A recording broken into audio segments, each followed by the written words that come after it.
Amado Deus, Pai querido, nós te glorificamos por esta manhã em que o Senhor nos concede a oportunidade, ó Deus, de meditarmos nas coisas concernentes ao reino de Deus.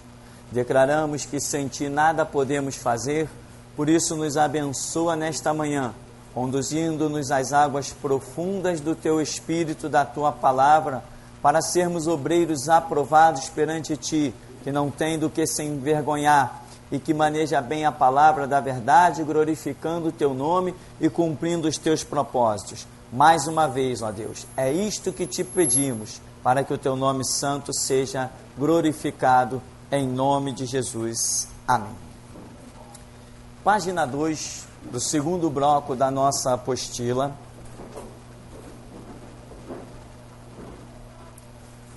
Nós vimos a simbologia até estrela, não é isso?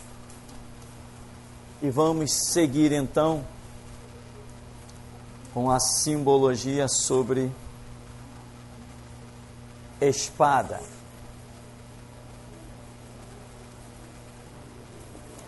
Existem essas referências bíblicas que aí estão na apostila, mas existem muito mais. Se você pegar aquelas bíblias que são instaladas em CD-ROM, que você instala em computador, aquilo ali é uma maravilha para você estudar, descobrir mil coisas.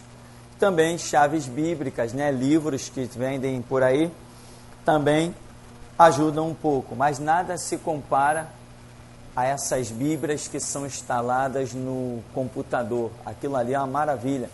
Você procura ali, joga uma palavra e sai tudo que é passagem bíblica que tem aquela palavra. Então você pode estudar e ver os contextos em que normalmente elas são inseridas e assim você descobre o significado. Veja bem, você descobre o significado, mas não simplesmente em ler, em ver que ali a palavra está inserida dentro de um contexto. Isso ainda não é o bastante. Muitas vezes você acha a palavra inserida em vários contextos e não consegue definir o significado daquela simbologia. É aí que entra o que nós sempre dependeremos, chamado revelação. A maioria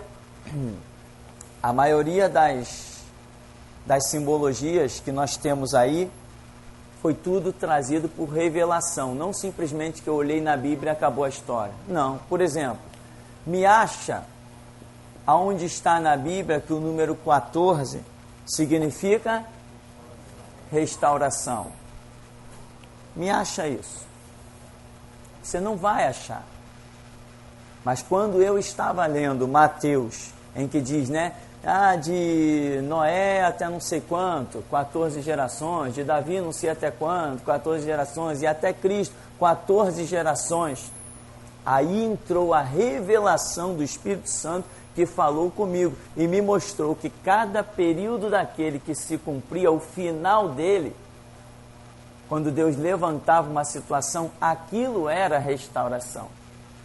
Então não basta você, eu li e quer dizer isso. Não, isto é loucura, nós não temos parte com este pensamento. Está aqui escrito, o está escrito é um fato, e a revelação sobre aquilo que está escrito é outro.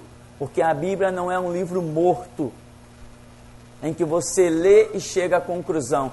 No dia 7 de setembro de 1822 foi proclamada a independência. Não é isso? É história. Está ali, é aquilo e acabou a história. Mas Bíblia não. Se isso estivesse escrito dentro da Bíblia, o 7 teria um significado. O setembro, que é o mês 9, teria um significado, e o 1822 teria outro significado. Então, uma coisa é a história morta, né?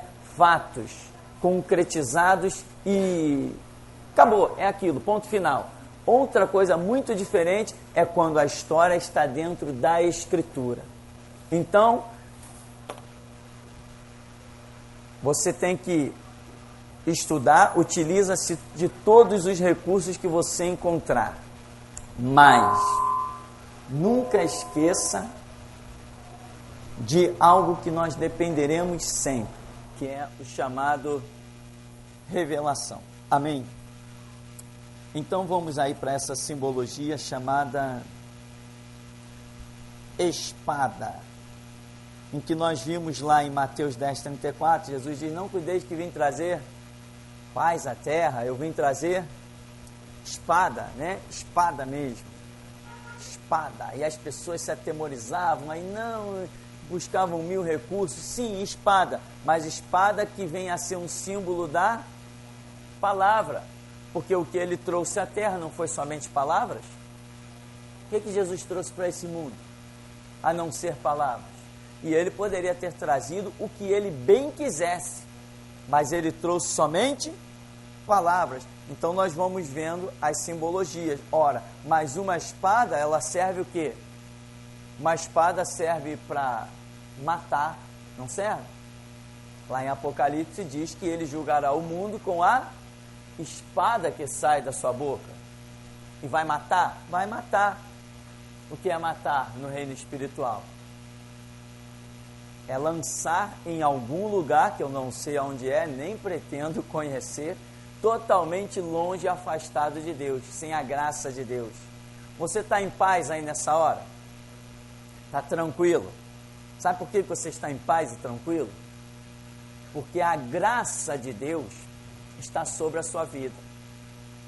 Quando as pessoas forem lançadas no inferno ou definitivamente no lago de fogo e enxofre, a graça de Deus lhes será tirada.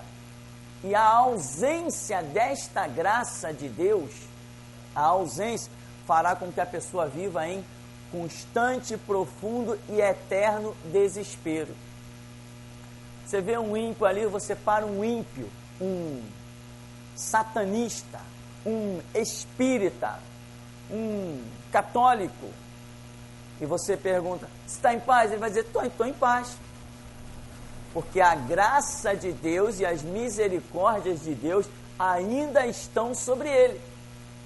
Mas um dia, quando isso for retirado, aí que vem o tormento e as angústias. Então, espada, que é igual a palavra, né? Aí diz aí: a palavra de Deus é mais penetrante que espada afiada de 2 gumes, etc. Hebreus 4:12. Figueira como símbolo de Israel. Ora, mas se Israel também é símbolo da igreja, então a figueira se torna tanto símbolo de Israel quanto símbolo da igreja. Isso não está escrito aí, mas pelo que já temos visto no dia a dia, você vai chegando a essa conclusão. Significado, simbologia. O que é uma simbologia? Né? Essa palavra aqui, logia, né? Significa estudo. Então a simbologia é o estudo dos símbolos, que é muito real. Tudo na Escritura traz algum símbolo. Porque a Bíblia não foi um livro escrito para que qualquer um entendesse. Porque lá em Isaías, né, diz: derramarei água. O que é água? A palavra. Derramarei água sobre quem? Sedento. Não é sobre qualquer um. O sedento é aquele que empreende as suas forças e vai em busca daquilo que ele sabe que lhe dará vida, que é a água. E ainda Jesus diz: não lançai pérolas. Se ele diz para nós não lançarmos pérolas aos porcos, quanto mais ele não lançará, se ele é o exemplo. Então, derramarei água sobre o sedento. A Bíblia tem coisas, tudo que está na Bíblia, se não entrar a graça reveladora de Deus, ninguém entende. Às vezes você pega um ímpio, como eu conheci testemunho de pessoas que se converteram, uma portuguesa que era católica de natureza, de nascimento, de berço e tudo mais. E esta portuguesa, um dia uma irmã passou por ela e falou assim: ah, vocês são idólatras. E os idólatras, diz a Bíblia, que não herdarão o reino de Deus. E ela rebateu e falou assim, olha, e tem mais, lá em Apocalipse 17, fala da Igreja Católica. Aí ela falou, mas não fala mesmo, a portuguesa disse. E eu vou ver, aonde é que é Apocalipse 17? Depois voltou a portuguesa, completamente quebrantada. Ela disse que abriu a Bíblia em Apocalipse 17, e quando ela leu a meretriz que o Espírito de Deus falou com ela, é a Igreja Católica. Ela voltou, imagina, uma mulher que veio de Portugal, não perdia a programação, isso aqui no Santo Cristo, naquela igreja que tem ali na Praça do Santo Cristo, não perdia de forma nenhuma há anos, criando os filhos dentro da Igreja Católica com toda a devoção. De repente abre a Bíblia em Apocalipse 17 e sai dizendo que aquela meretriz é a Igreja Católica. De um dia para o outro.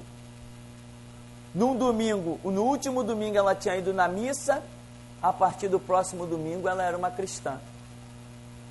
Só se entrar a graça reveladora do Espírito Santo.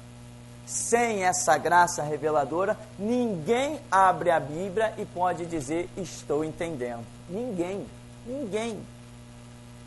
Muitos de nós já lemos a Bíblia antes de entrarmos em igreja, não lemos? E a gente dizia o quê? Não estou entendendo nada. Não compreendo isso aqui. Eu fui um que antes de me converter, tentei ler a Bíblia e falei, não dá para ler isso aqui não. Então, tudo depende de revelação. E a Bíblia não é feita para que qualquer um entenda. É uma palavra considerada pérola e é dada para aqueles que têm sede, têm fome. Então, na sequência aí, figos. Figos vem ser significado dos filhos de Israel. Mas se Israel é símbolo da igreja, figos também podem estar diretamente ligados aos cristãos. Estas simbologias, muita gente não tem noção da importância delas. Aí depois tem um sonho e diz assim, poxa pastor, eu tive esse sonho e eu não consigo entender. Eu digo assim, opa, não leu simbologia. Porque os sonhos, não quer dizer que todo sonho ela vai ler porque entendeu a simbologia, mas aquilo que ela está sonhando, que a pessoa está sonhando, é tudo simbologia. Sonhou que tinha uma figueira, sonhou que passava um rio, sonhou que um animal rastejante estava presente, sonhou, quer dizer, está tudo lá. Se conhecesse a simbologia, saberia o significado do sonho. Então, a simbologia bíblica não é algo para você dizer assim, está lá na apostila. Não, tem que estar aqui, dentro da cabeça. Porque você não vai carregar a apostila por onde você andar. Você tem que carregar o conhecimento, né? Se eu hoje fosse pregar lá dentro da União Soviética, eu tivesse que passar numa barreira alfandegária, eu não precisaria levar uma Bíblia para lá. Eles poderiam me revistar dos pés à cabeça, não iam achar Bíblia comigo. Eu, para pregar, não preciso de Bíblia. Eu, para pregar, não preciso de Bíblia. Para fundar uma igreja e doutrinar um povo, eu não preciso abrir Bíblia. Eu não preciso. Né? Graças a Deus que nós temos alguns recursos que existem na internet, né? Vou te mostrar. Você pode hospedar muitas coisas hoje na internet. Entra nos países sem nada. Lá dentro você pega um computador e baixa tudo e faz a obra. Amém? Graças a Deus pela internet. Ninguém detém essa obra. Então, figos estão ligados aos discípulos de Cristo também. E quando há um sonho, ou no caso da Escritura que tem profecias falando de figos bons e figos ruins, é a mesma coisa da parábola do joio e do trigo. Quem já leu a respeito de Israel? Não sei se é essa passagem bíblica mesmo que tem aí de Jeremias, acho que é, Jeremias 24, que fala que a nação de Israel é como um cesto de figos, onde o profeta vê figos bons e figos ruins. Ora, Jesus repetiu isso na parábola do joio e do trigo. Não repetiu? Senhor, quer que arranquemos o joio? Não, deixai-os crescer juntos. Amém? Ou seja, o que é que eu posso considerar? Que hoje, aqui, nós estamos enquadrados tanto como joios e como trigos. O amanhã vai demonstrar quem de nós é joio e quem de nós é trigo. Jesus falou, pelos seus frutos conhecereis. E cá entre nós, a árvore demora um pouquinho para dar fruto, não demora? Não demora? Então seja um pouquinho esperto, tá, irmão? Quem é de confiança? Vamos esperar os frutos. Tem árvore que demora 3 anos para dar fruto, não tem? Eu li uma vez sobre uma árvore que demorava 7 anos para dar um fruto. E a árvore é símbolo de quê? De nós, homens. Então, tenha calma, leva a sua vida na oração. Eu repito mesmo, cuidado com quem você leva para dentro da sua casa. Cuidado com quem você vai se relacionar. Cuidado. Jesus falou que no meio do povo teriam, né, principalmente falando de lideranças, que teriam homens vestidos de ovelha, mas que por dentro eram lobos. Eram ovelhas por fora, mas por dentro eram lobos. Então, quer dizer, a sua visão tem que ser além do exterior. Você tem que aprender a enxergar as pessoas por dentro. E como que se enxerga alguém por dentro? Somente com condições e graça de Deus para examinar o que essa pessoa fala. O que ela fala, Deus te dando discernimento, você chega à conclusão que está diante ou de um lobo ou de uma ovelha. Tudo depende da revelação. E este ministério foi implantado para que as pessoas aprendam a andar por revelação e nunca por vista. Por vista, meu irmão, tudo é muito bom. Acabei de ver ontem reportagens sobre Valdomiro Santiago. Sabe quem é esse mercenário? Todo mundo conhece, né? Convidado pelaquele outro mercenário, Jabes de Alencar, da Assembleia de Deus do Bom Retiro, lá de São Paulo. Fizeram um evento imenso de pastores e não sei o quê, e convidaram o filho do diabo, Valdomiro, para pregar para os pastores de Assembleia de Deus. Eu falei assim, não, isso não é mais queda, eu não sei como chamo isso. Nem queda isso é mais. Ou seja, é uma árvore que vai demorando, mas chega uma hora que ela vai demonstrar o seu verdadeiro fruto. Jabes de Alencar, outro servo do diabo, já não é de hoje. Eu uma vez estava assistindo a televisão, uma vez que eu estou dizendo, isso foi antes de fundar o Ministério da Geração Jesus Cristo, tem mais de 10 anos, e eu vi o Espírito Santo dar uma palavra na televisão ao Jabes de Alencar, e ele começar naquela palavra, de repente ele engoliu e mudou o contexto. Eu falei, opa, o Espírito Santo me mostrou que estava chamando ele para uma obra, e ele disse, não, obra de restauração. 10 anos antes de fundar a Geração Jesus Cristo. Então, demorou para muitos dar o seu fruto, hoje já está dando. Quem anda com R.R. Soares, Valdomiro Santiago e Edir Macedo, vai para o mesmo lugar que eles, o inferno. Eu me recuso a entrar no céu com esses homens. Se Jesus disser para mim, vem cá, entra no céu, lá está o Valdomiro, lá está o Edir Macedo e lá está o R.R. Soares. Jesus me manda para o inferno, porque com eles eu não fico. Então, temos aí ainda na sequência, figueira, videira, oliveira, que vem a ser símbolo da Trindade. Nós já vimos isso claramente, que essas árvores têm as suas simbologias. Figueira representa o Pai, videira o Filho, né? Inclusive Jesus diz, eu sou a videira verdadeira. E a oliveira, que é o que produz o Espírito Santo, que se tornou, ou produz o óleo, que se tornou símbolo do Espírito Santo, que é a capacitação, a unção. E sem o Espírito Santo nenhum de nós faz absolutamente nada. Então, a figueira como ela é símbolo do Pai, e automaticamente há uma identificação profunda, porque Jesus falou assim, olha, naquele dia vós entendereis que eu estou em vós, e vós estáis em mim. Ora, eu estou em vós, vós estáis em mim, é um entrelaçamento muito profundo, e inseparável e indivisível.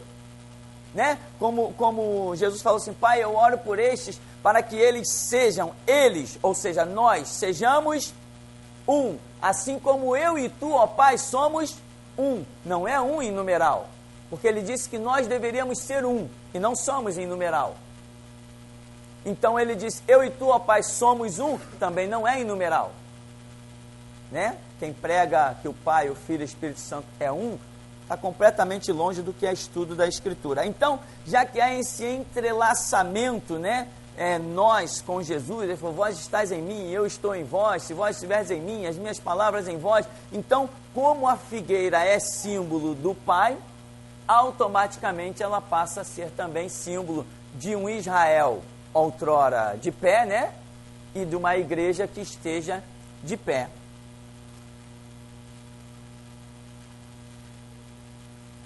Vide, esta palavrinha vide, né? O que é a vide?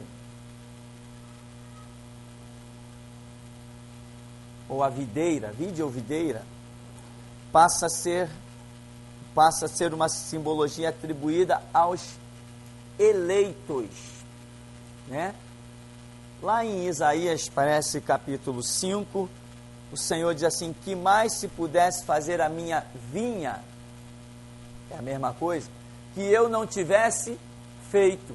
Então quer dizer, o que era aquela vinha? Que ele cercou com a sebe, botou um lagar, edificou uma torre, tudo isso é símbolo, né? A torre tem uma simbologia, o lagar tem uma simbologia, a sebe tem uma simbologia, impediu que os animais entrassem é uma simbologia.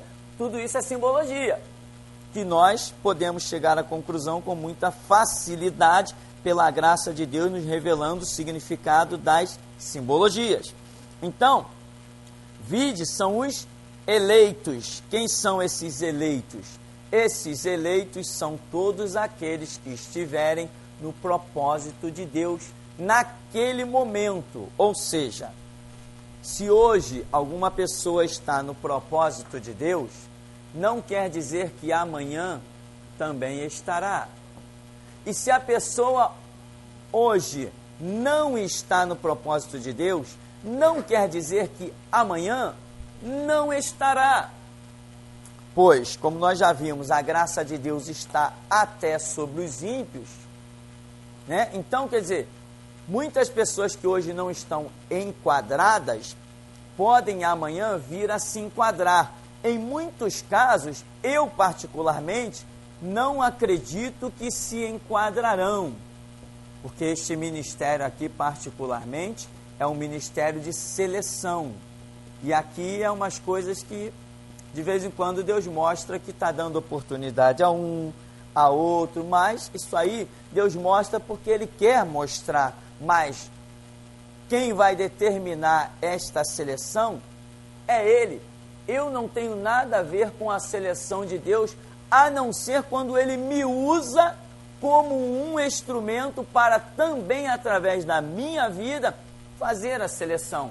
Mas aí a soberania é toda dele, né? Ele determina e acabou a história. Então, essa vide aí são os eleitos que naquele momento de Deus estão enquadrados no que Ele quer. Ou seja, nós hoje estamos enquadrados? Somos a vide do Senhor.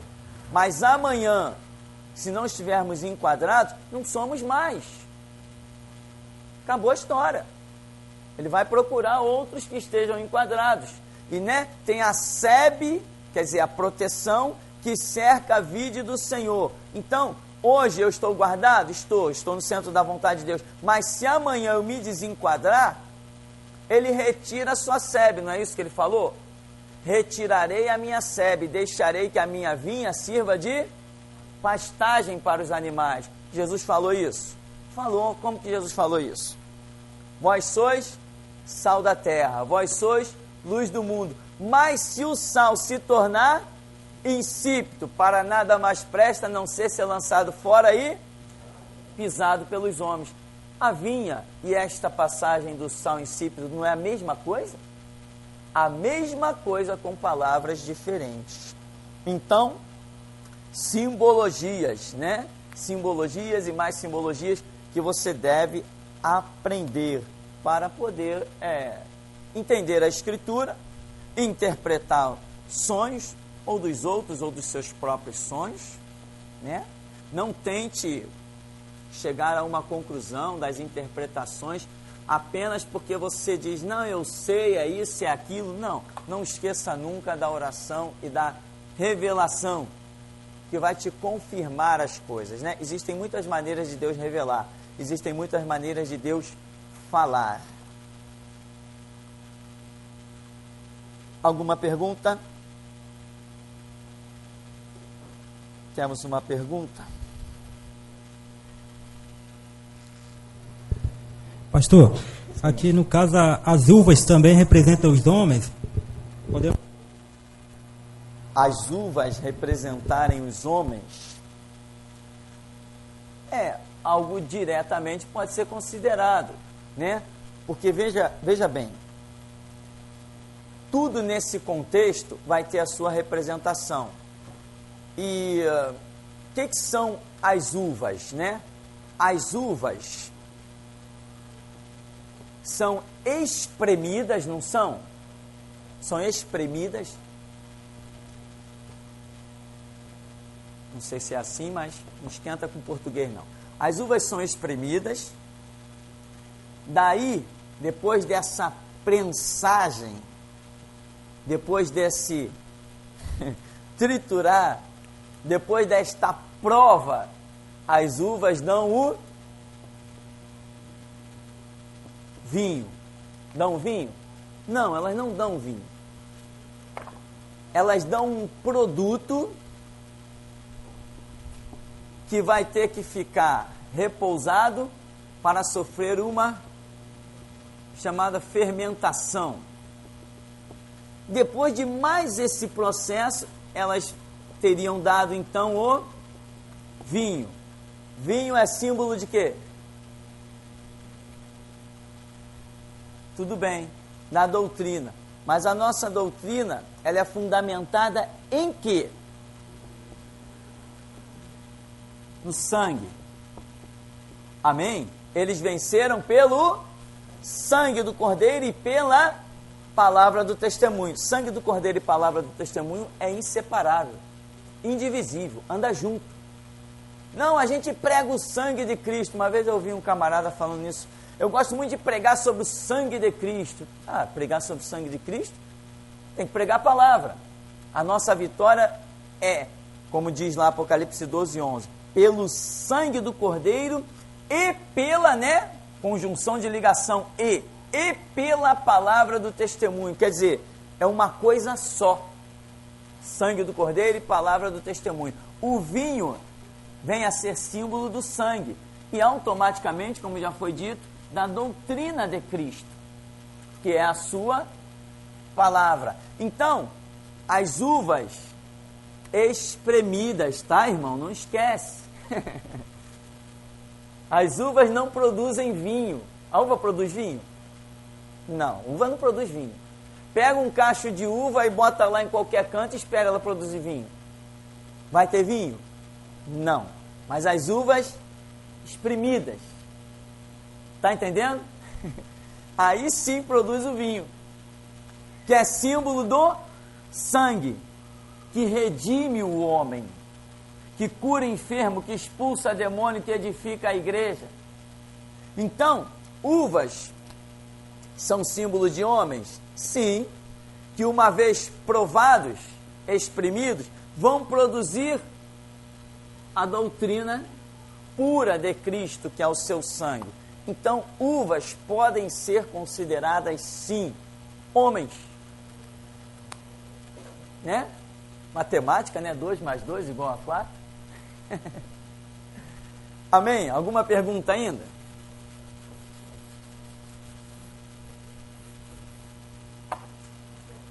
Sim.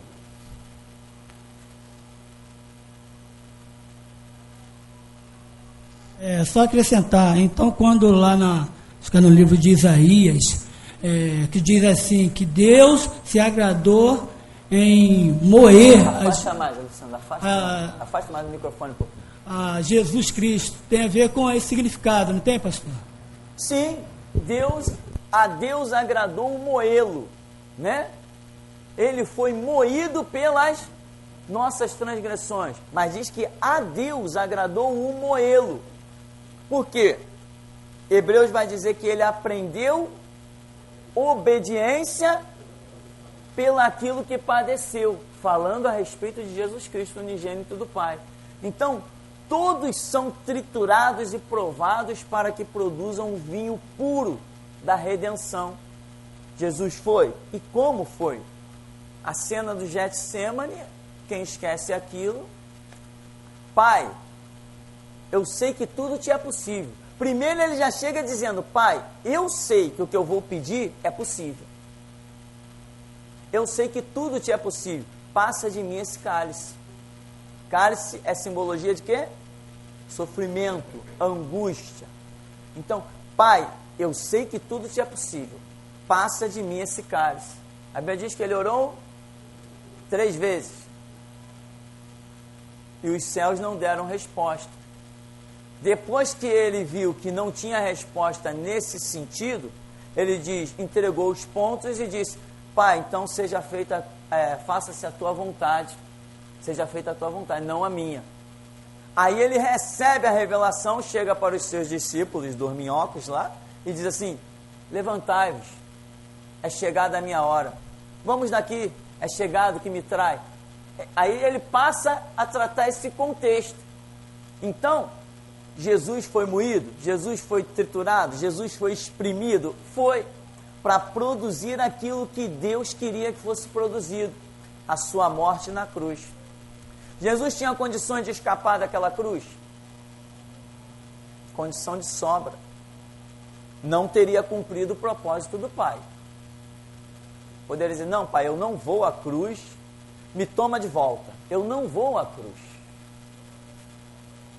Eu não vou suportar isso tudo aí. Passa de mim esse cálice porque não dá para mim. Ele poderia. Sem dúvida que poderia. Desafio o diabo e os anjos. Sem dúvida que ele poderia. Mas ele chega à conclusão de que vai cumprir o propósito do Pai e diz, não, Pai, seja feita a tua vontade. Aí vem um anjo, o consola e tal, e etc., aquele papo todo que nós conhecemos. Então, Jesus também foi triturado para poder, com o seu sangue, produzir a doutrina da redenção. Ou selar a doutrina da redenção, ou enfim. Nós temos na sequência aí a palavrinha martelo, que lá em Jeremias 23, 29 diz, não é a minha palavra como fogo, diz o Senhor, e como martelo que esmiuça a penha. Só nesse versículo aí, de uma declaração direta de Deus pelo profeta, nós já vemos a palavra de Deus recebendo uma simbologia dupla, tanto de fogo quanto de martelo. Interessante, muito interessante, o símbolo da União Soviética, né? Chamada hoje de Rússia, mas eu nunca vou deixar de chamá-la de União Soviética. A mim eles não enganam. A nós eles não enganam, né, irmãos? Eles nunca deixarão de ser a União Soviética. Vladimir Putin não passa de um filho do diabo. Então, a bandeira da União Soviética é muito interessante, que ela tem o símbolo de uma foice, que é símbolo do trabalho. Do trabalho? Só do trabalho? Não, né? É símbolo também da morte, né? Não é? Claro que é, eles não nos enganam. E também é cruzada com um martelo, que é símbolo da, como vimos, não é a minha palavra como fogo e como martelo que esmiuça a penha. Então você vê que aqui, nesta nação que nós consideramos a besta que há de vir, e cada dia os sinais para mim não precisam se tornar mais evidentes, mas estão se tornando, até jornalistas já estão escrevendo sobre a Rússia.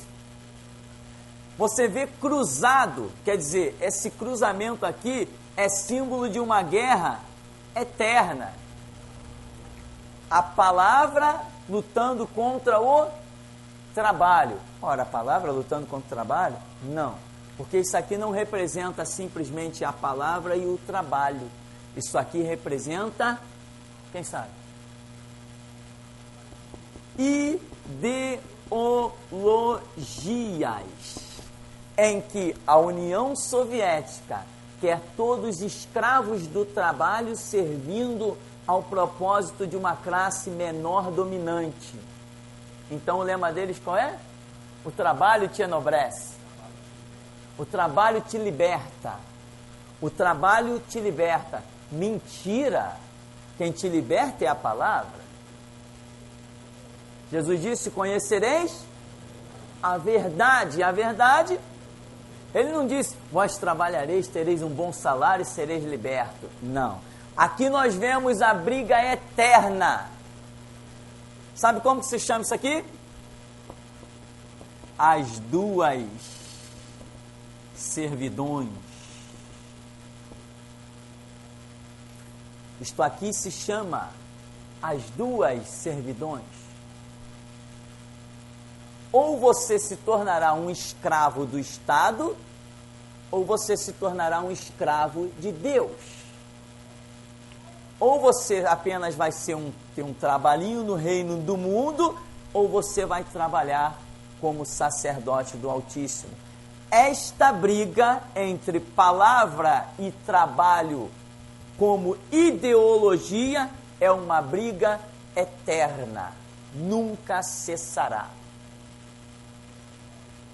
Se você alcançar o suficiente, nunca prestará serviços ao império do anticristo. Eu não disse que você não vai trabalhar, não vai ter o seu salário. Olha, se abrir uma porta para você no Banco do Brasil e você não quiser ir, dá ela para mim, dá ela para alguém, dá ela pra... Entendeu, irmão? Não joga fora à toa não, é uma bela porta, né? Agora, eu não estou falando de simplesmente trabalhar, eu estou falando de ideologia.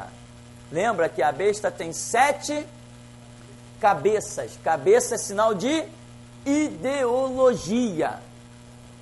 Então o problema não está no trabalho. O problema está quando o trabalho vira uma ideologia.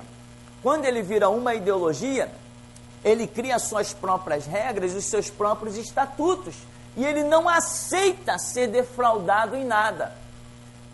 Então ele passa a fazer uso da força, do poder que for, para coibir aqueles que não encamparam a ideologia, não se renderam ao trabalho da ideologia. O sinal da besta é 666. 666 é símbolo de trabalho. Sabia disso? Que 666 é símbolo de trabalho? Deus deu ao homem 6 dias para trabalhar. Ora, o sinal da besta é símbolo de trabalho. 666, trabalho, trabalho, trabalho. Isso aqui busca ser uma atitude espiritual, porque nós vemos 1, 2 e 3, 6. 3 é uma referência às questões espirituais, que podem ser tanto da divindade quanto do diabo. Mas denota, demonstra, aponta, o 3 aponta para um mover espiritual. Tanto que a Bíblia nos fala da falsa trindade, em que o diabo é o anticristo, vai assentar-se no trono de Deus, querendo parecer Deus. E ele vai querer o quê? adoração. Não é isso que diz Daniel, não é isso que diz Paulo? Ele vai querer adoração. Jesus falou, olha, quando vides o sinal da abominação de que falou o profeta Daniel, olha, a coisa é séria. Então, isso aqui demonstra um mover de espiritual, em que busca centralizar uma adoração. Pode ser uma verdadeira divindade ou uma falsa divindade. Esse é o significado do 3. O 666 é sinal de trabalho e ideologia fundamentada em trabalho. Os que servirem a besta terão o 666, que não é 666, tatuado aonde? Na mão direita e na testa, ou na fronte, diz algumas versões. Então veja bem, mão direita é trabalho, não é? Fronte é ideologia. Ideologia constante de trabalho, rendição total à besta. Este é o significado da foice e do martelo. Está tudo aqui? Não, não está tudo aqui não. Quer mais? Derramarei água sobre o sedento. Vai lá, sacia-te.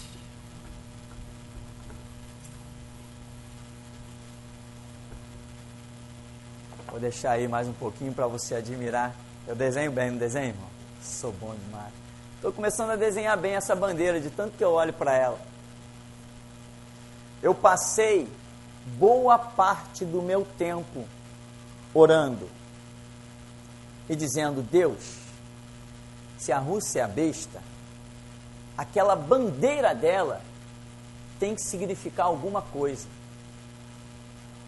E fui. Aí passava um tempo orando, depois esquecia, voltava a orar, esquecia, voltava a orar, esquecia até que finalmente a minha mente se abriu.